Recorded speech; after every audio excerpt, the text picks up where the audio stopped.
14ই ফেব্রুয়ারি এলে তো I love you বলেই দেবেন তো, ওসব ঢং শিখেছেন তো বিদেশিদের থেকে। 14ই ফেব্রুয়ারি কি একটা আছে, কি ভ্যালেন্টাইন না ভ্যালেন্টাইন ডে, হ্যাঁ হ্যাঁ Valentine day, I love you, ঢং আর থেকে বাঁচিয়ে দে বলেন তো। ভালোবাসার মানে কি? যারা ভালোবাসা করছি জিজ্ঞেস করুন দেখি। ভালোবাসার মানে হচ্ছে সারা জীবন বিরহ। বিরহ ছাড়া ভালোবাসার অনুভব করা যায় না। তার প্রমাণ সত্যযুগ থেকে কলিযুগ পর্যন্ত দিয়ে দেব শাস্ত্র ধরে, আমাকে ঠকাতে পারবেন না। সত্যযুগ থেকে কলিযুগ প্রমাণ আছে, যারা যারা ভগবানকে ভালোবেসেছে সারা জীবন কাঁদতে হয়েছে, দেব প্রমাণ। সত্যযুগে প্রহ্লাদ ভগবানকে ভালোবেসে হেসেছেন বেশি না কেঁদেছেন বেশি? কেঁদেছেন। ধ্রুব ভগবানকে ভালোবেসে হেসেছেন বেশি না কেঁদেছেন বেশি? ত্রেতা যুগে রামচন্দ্রকে ভালোবেসে সীতামা হেসেছেন বেশি না কেঁদেছেন বেশি? কেঁদেছেন বেশি। দাপর যুগে শ্রীমতী রাধারানী কৃষ্ণকে ভালোবেসে হেসেছেন বেশি না কেঁদেছেন বেশি? কেঁদেছেন। কলিযুগে মীরাবাই আমার কৃষ্ণকে ভালোবেসে হেসেছেন বেশি না কেঁদেছেন বেশি? আমার এই কলিযুগে এই বাংলার মাটিতে গৌরাঙ্গকে ভালোবেসে বিষ্ণুপ্রিয়া হেসেছেন বেশি না কেঁদেছেন বেশি?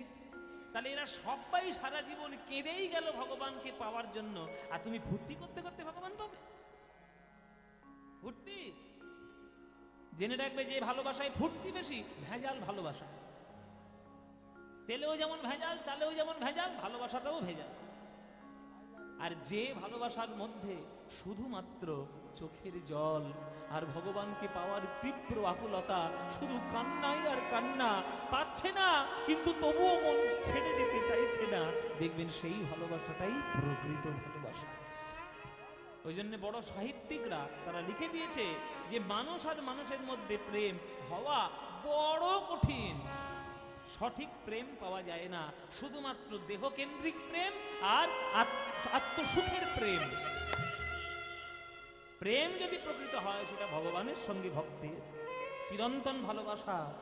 ওই ভালোবাসা যে একবার করবে সারা জীবন চোখের জলে কাঁদতে হবে। ওই জন্যই কবি লিখেছেন, আমার চোখে তো সকলই শোভন, সকলই নবীন, সকলই বিমল, আমার চোখে তো সকলই শোভন।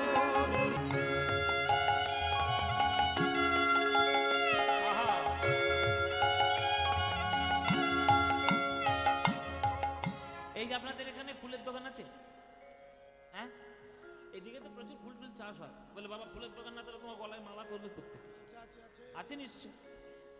এই একটা ফুলের দোকানে মনে করুন সকালবেলায় মালি ফুলের দোকান দিয়ে বসেছে, অন্তত 50টা লোক দাঁড়িয়ে আছে ফুল কিনবে।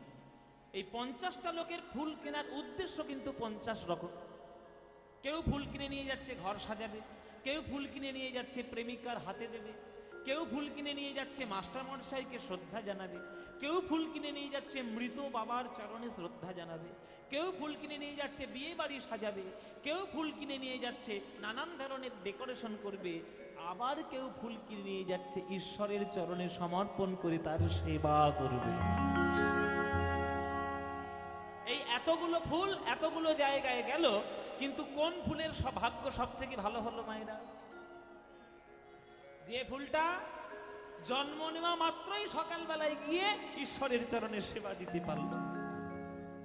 আপনারাও তো ফুল, জানেন না আপনারা ফুল? মানব জীবন একটা ফুলের মতো।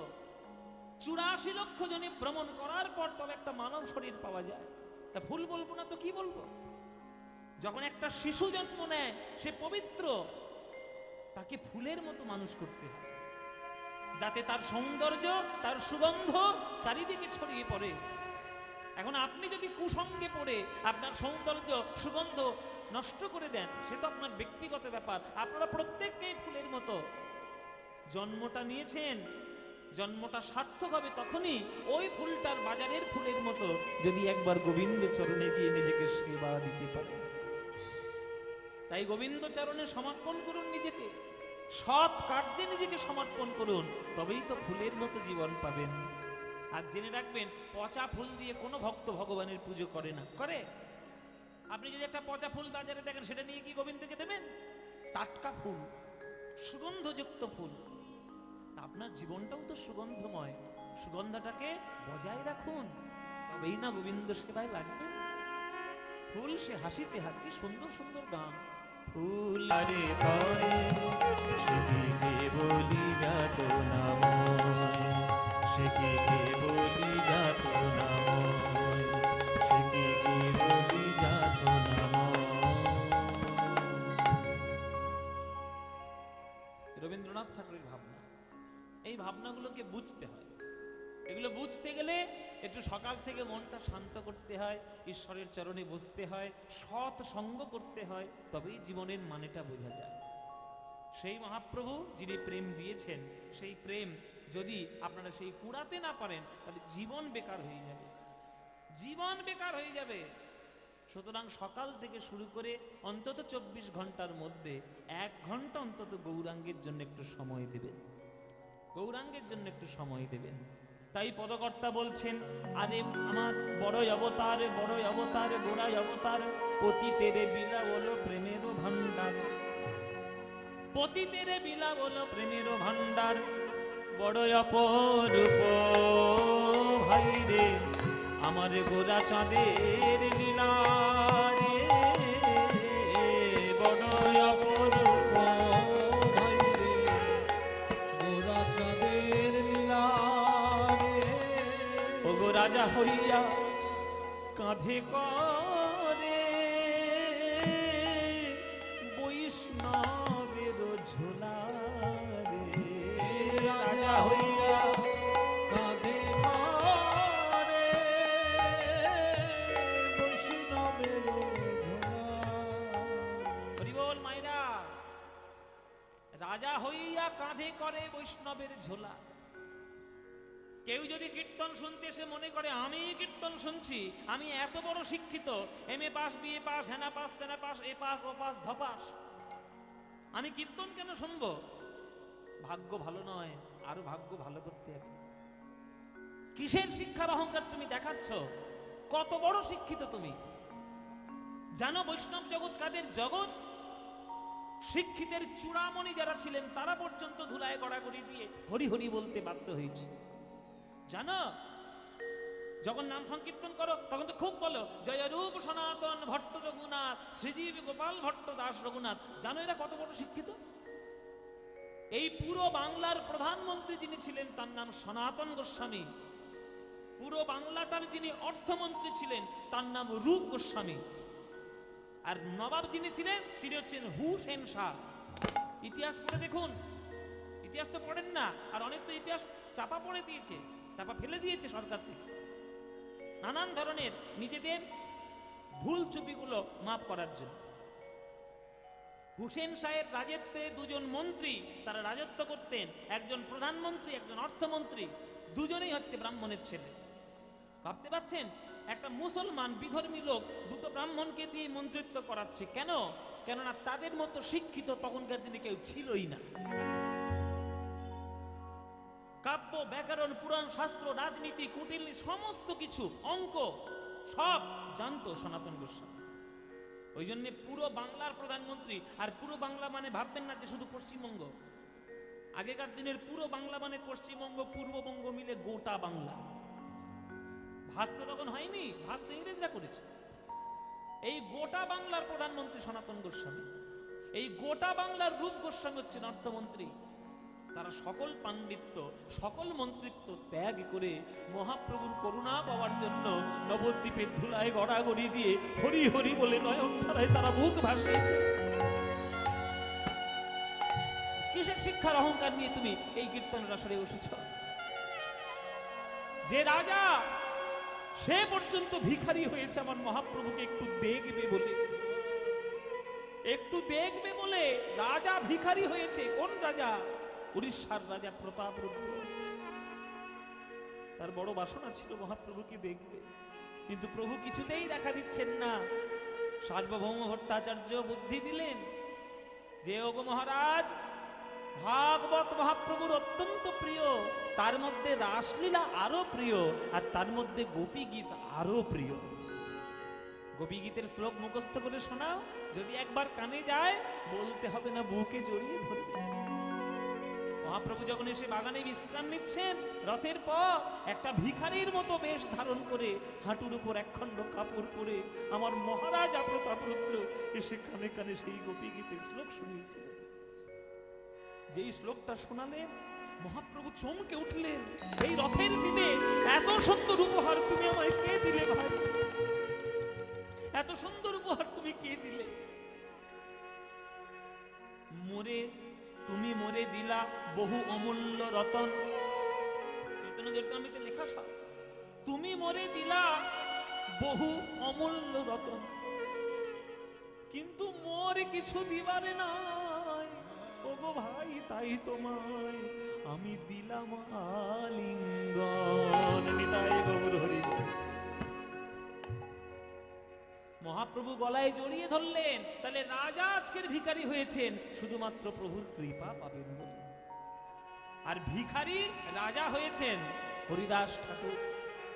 মুসলমানের ছেলে বলে হরিনাম করেছিল, 22 বাজারের বেত্রাঘাত তাকে সহ্য করতে হয়েছিল, কিন্তু প্রভুই তাকে নামাচার্য হরিদাসে ভূষিত করলেন আর নিজের হাতে তার দেহটি নিয়ে পুরীর সমুদ্রের ধারে সমাধিস্থ করলেন। কার ভাগ্যে হয়েছে এমন ভগ্ন? রাজা হইয়া কাঁধে করে বৈষ্ণবের ঝোলা রে, রাজা হইয়া কাঁধে করে বৈষ্ণবের ঝোলা। গৌরাঙ্গ করুণার কথা আমি কহিতে না পারি রে, গৌরাঙ্গ করুণার কথা কহিতে না পারি। আহা আমার সংকীর্তন মাঝে নাচে কুলের বউ হারি গো, সংকীর্তন মাঝে নাচে কুলের বউ হারি। এইখানে দেখুন, ওই জন্য বাবাদের থেকে মায়েদের সংখ্যা বেশি। ও মায়েরা, তোমরা সত্যি করে একটা বুকে হাত রেখে আমার কাছে কথা বলো, বলো কীর্তন ভাল লাগে হ্যাঁ কিনা? সত্যিকার ভাল লাগে? তাহলে আমি যেটা বলবো সেটা শুনবে নাকি শুনবে না? এখন তো ভালো কথা শুনতে চায় না, কানের মধ্যে ঢুকিয়ে দিলেও শুনবে না। ফ্রিতে দিচ্ছি না, ওই জন্য ফ্রিতে ভালো জ্ঞান সে নেবে না, ওই ইউনিভার্সিটিতে কি জ্ঞান নেবে? ফ্রিতে একটা জিনিস বলে দিই, ভালো লাগে তো? তাহলে সন্ধ্যেবেলা থেকে সিরিয়ালগুলো বন্ধ করবে ঘরে। করবে কে? কেউ করবে না, দেখে একটাও হাত তুলবে না কেউ। সিরিয়াল যতক্ষণ না দেখবে তো ভাত হজম হবে না। কি দেখছেন এসব সিরিয়াল দেখে? কি লাভ হচ্ছে সংসারে? কোনো লাভ নাই। শাশুড়ির খাবারে বিষ মাখাবে কি করে, বৌমার গলা টিপে মারবে কি করে, আর নায়ককে ধরে ধরে 5-10 খানা বিয়ে দেবে কি করে, এই তো সিরিয়াল। আবার কি?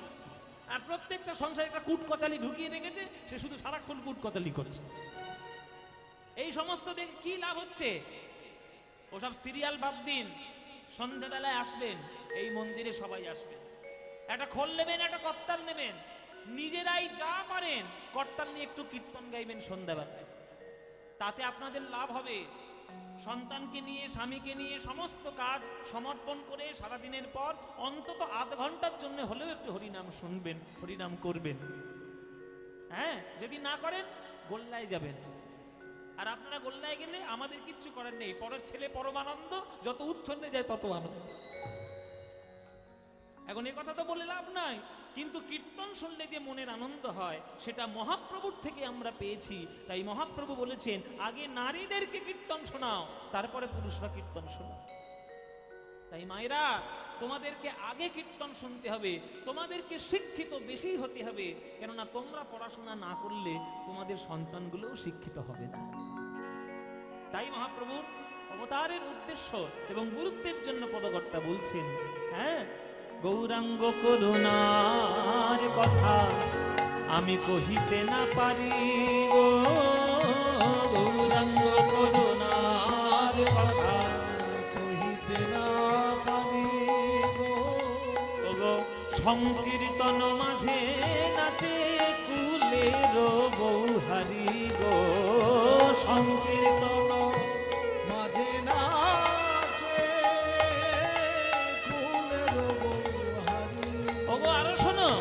যবনেও নাচে গায় আরে বলে হরি নাম গো, যবনেও নাচে গায়ে বলে হরি নাম। আর হেন অবতারে সে বঞ্চিত বলরাম গো, হেন তারে সে বঞ্চিত বলরাম দাসের পথ যে আজকের মুসলমান, হিন্দু, খ্রিস্টান, জৈন, বৌদ্ধ এমন কোন জাত নেই যারা হরে কৃষ্ণ নাম বলতে পারে না। পারলেই পারে। এখন মাথার মধ্যে যদি কুযুক্তি ঢুকিয়ে দেয় আর তারা কি করে বুঝবে? ওই কুযুক্তি ঢোকানোর লোক তো হাজার হাজার লোক আছে। কিন্তু মহাপ্রভুর দলে মুসলমান রয়েছে হরিদাস চাঁদ কাজী, আবার তান্ত্রিক রয়েছে চাপাল গোপাল, আবার মাতালও রয়েছে জগাই মাধাই, হ্যাঁ, আবার রাজাও রয়েছে প্রতাপ রুদ্র, আবার ব্রাহ্মণ রয়েছে সার্বভৌম অদ্বৈত। কে নেই? সবাই মহাপ্রভুর দলে কীর্তন করেছে। তাই আপনাদের সবার কাছে আমার অনুরোধ, সন্ধ্যাবেলায় বা যখন আপনার সময় হবে আপনি অন্তত করতালি দিয়ে অন্তত 8 ঘন্টার জন্য একটু গৌরাঙ্গের নাম করে নেবেন।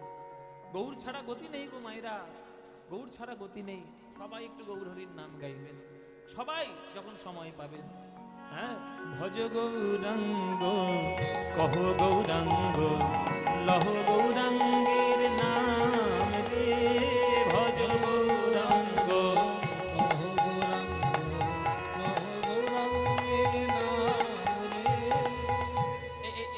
হঠাৎ করে গানটা ধরলাম, এই গানটা ভাল লাগে? হ্যাঁ ভাল লাগে? যদি বলেন তাহলে গাইবো, নইলে বন্ধ করে দেবো। গাইবো? বাবারা ভালো লাগে তো? মায়েরা ভালো লাগে তো? তাহলে ভজ গৌরাঙ্গ কহ গৌরাঙ্গের লহ গৌরাঙ্গের নাম রে। এ গান বাঙালিদের মনের গান, প্রাণের গান। এ গান তোমাদের যাদের যাদের ভালো লাগে না উলুধ্বনি দাও জোরে জোরে একবার।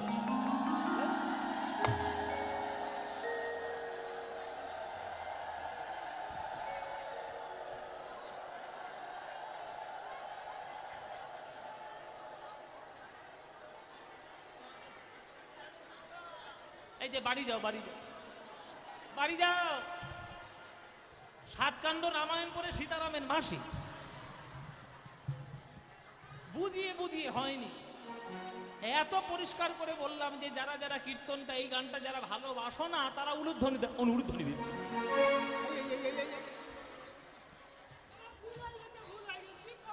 সিরিয়াল থেকে ঢুকেছে, সিরিয়াল থেকে নিঘাত সিরিয়াল থেকে ঢুকেছে এই গান। বলে বাবা ভাবের গতি দিয়ে ফেলেছে। ও মায়েরা কি হলো? হয়েছে তো, সর্বনাশ হয়েছে তো, হয়ে গেছে। তাহলে ভুল হয়েছে তো, হ্যাঁ স্বীকার করছেন ভুল হয়েছে, তাহলে ভুলটা শুধরে নিন। এইবার যারা যারা এই গানটি ভালোবাসেন উলুধ্বনিটা এবার তারাই দিন।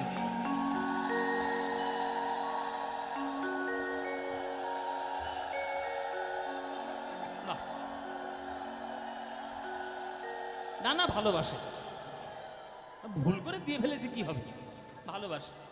আচ্ছা এখানে এবার এবার বাবারা আপনারা ভালোবাসেন তো এই গানটি? অবশ্য এই গানটা আপনারা ভালোবাসেন তো? এবার যে সমস্ত বাবারা এই গানটা ভালোবাসেন হাত তুলে একবার বলুন দেখি, নিতাই গৌর হরি বল।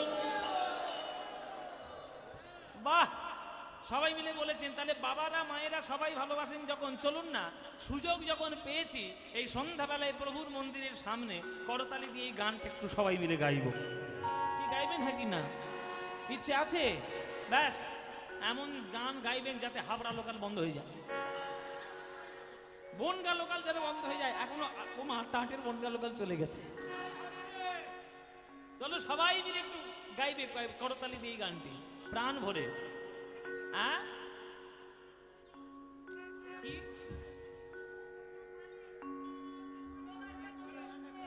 পুরো গানটা করেন? আরে করবো তো, ওই জন্যই তো মাথায় প্যাঁচটা দিচ্ছি।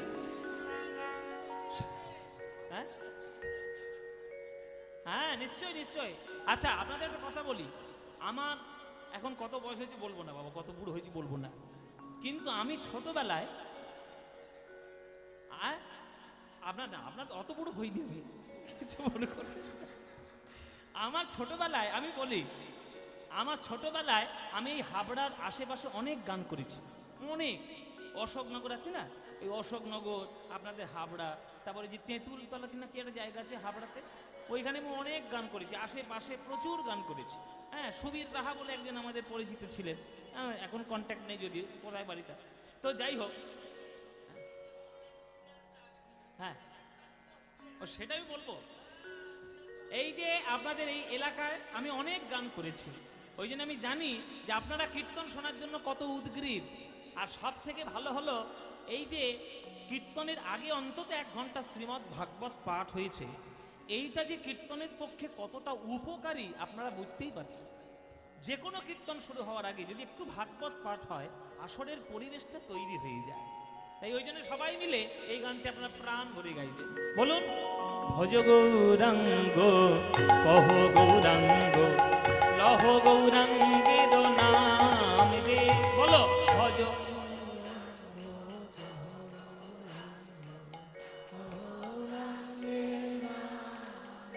বাহ, ভজ গৌরাঙ্গ কহ গৌরাঙ্গ লহ গৌরাঙ্গের নাম রে।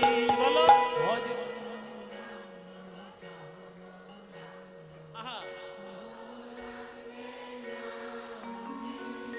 যে জন গৌরাঙ্গ ভজে সে হয় আমার প্রাণ রে। বলো,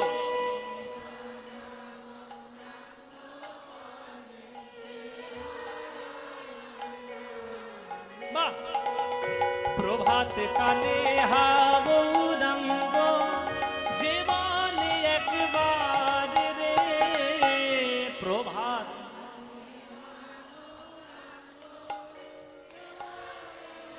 বাহ, একদম তালে তালে। দিন গেলে হা গৌরাঙ্গ যে বলে একবার রে। দিন গেলে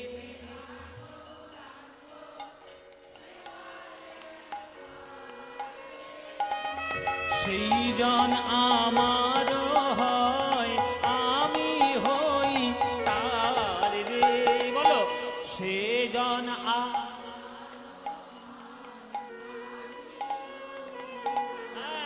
এবার হাত তুলে ভজ গৌরাঙ্গ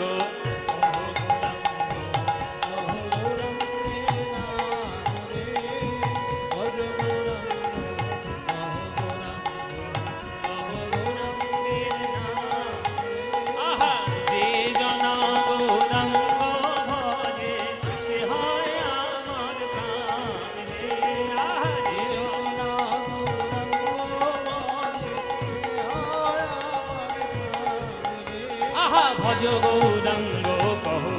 উলুধ্বনি, উলুধ্বনি।